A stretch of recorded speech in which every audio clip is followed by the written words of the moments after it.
Hello guys, welcome to Physics Hub. This video is an emergency video because this is the last date to apply for GATE 2024 examination without late fee. The application fee is already very high.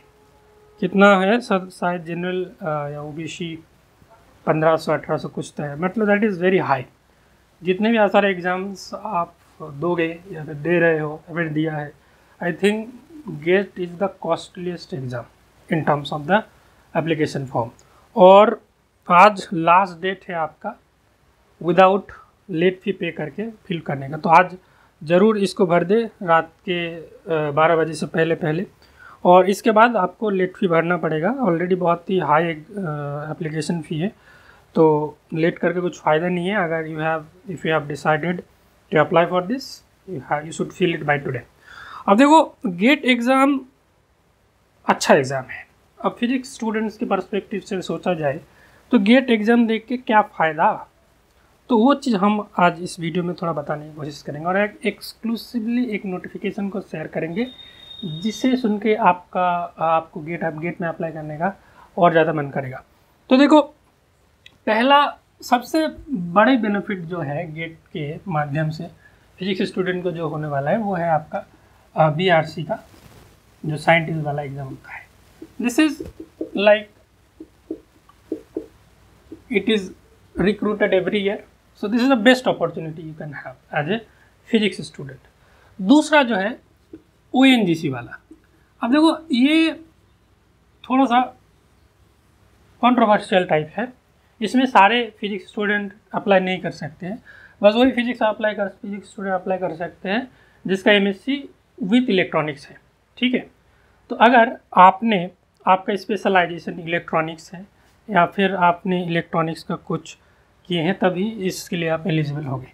तो this is not for all, but this is also very good opportunity, like one of the best opportunities ONGC. And the third one जो कि है आपका DRDO में आपका scientist B post. और इसी के बारे में अभी बात कर रहे हैं. ये तो निकल जाएगा, हर वक्त उसका फिक्स टाइमिंग रहता है, निकल गया.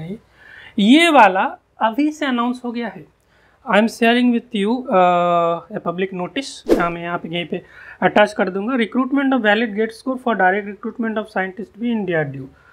और ये मुझे कहाँ से मिला? ये देखो, ऑफिशियल नोटिफिकेशन तो है, वेबसाइट से भी मिल सकता है आपको. गेट 2024 के ऑफिशियल ट्विटर हैंडल से ये खुद शेयर किया है उन लोगों ने. तो इसके लिए आप इस गेट एग्ज़ाम में अप्लाई कर सकते हो.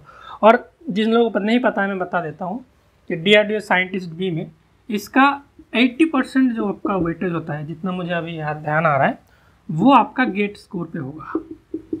ठीक है, और बाकी का 20% जो होगा वो आपका इंटरव्यू.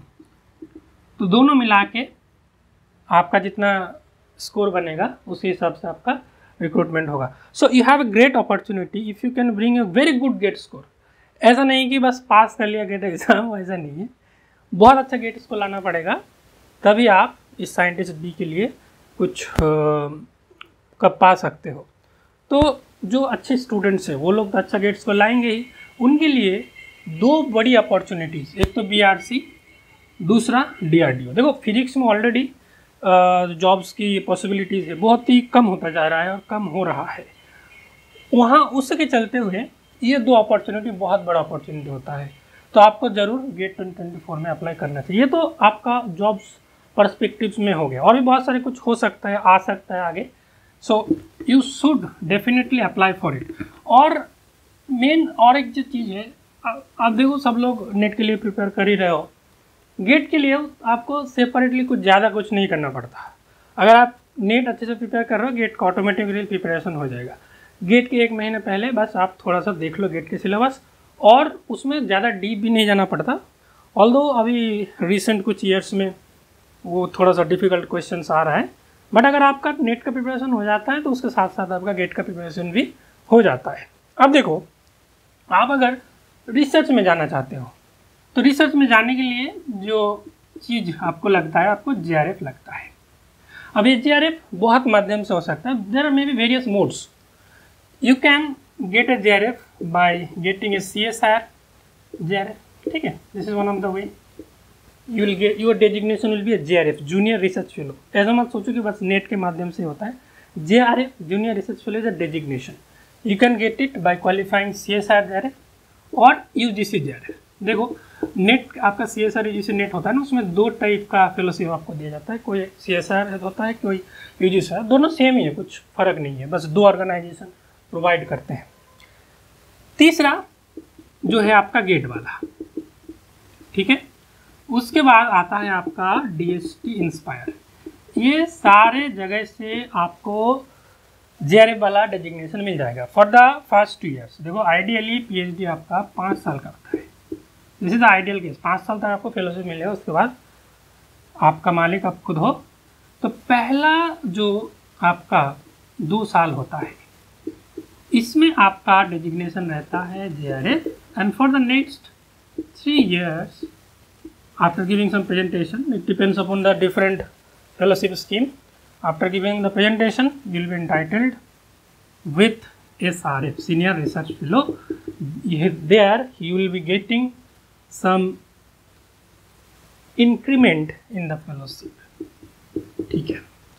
अब मैं आप लोगों को थोड़ा सा चीज़ बताना चाहता हूँ। देखो जो ब्राइट स्टूडेंट्स है, अच्छे स्टूडेंट्स हैं, या फिर जो थोड़ा सा स्ट्रैटेजिक वे में प्रिपेयर करते हैं, वो लोग तो JRF क्वालिफाई कर लेते हैं, गेट क्वालिफाई कर लेते हैं। बहुत सारे ऐसे स्टूडेंट्स हैं, बहुत इंटेलिजेंट स्टूडेंट्स रहते हैं, हार्ड वर्किंग स्टूडेंट्स रहते हैं, जो बहुत अटैम्प्ट देने के बाद भी ये नेट का एग्ज़ाम क्वालिफाई नहीं कर पाते, but they can somehow qualify gate.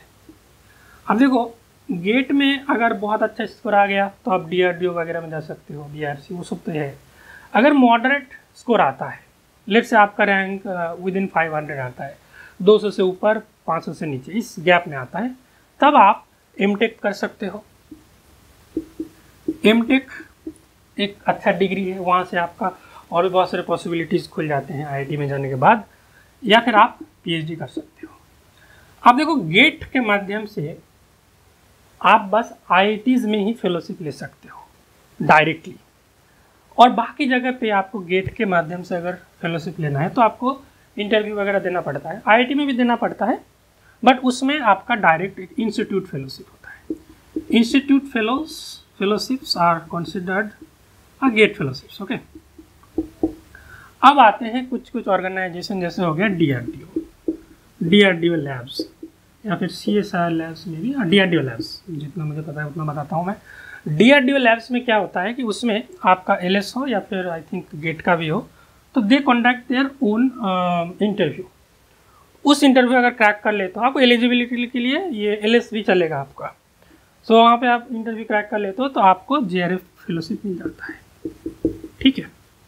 सो ऐसा मत सोचो कि नेट के थ्रू ही आप PhD कर सकते हो, बिना नेट के भी कर सकते हो। मैंने खुद DST इंस्पायर से अपना PhD कंप्लीट किया है।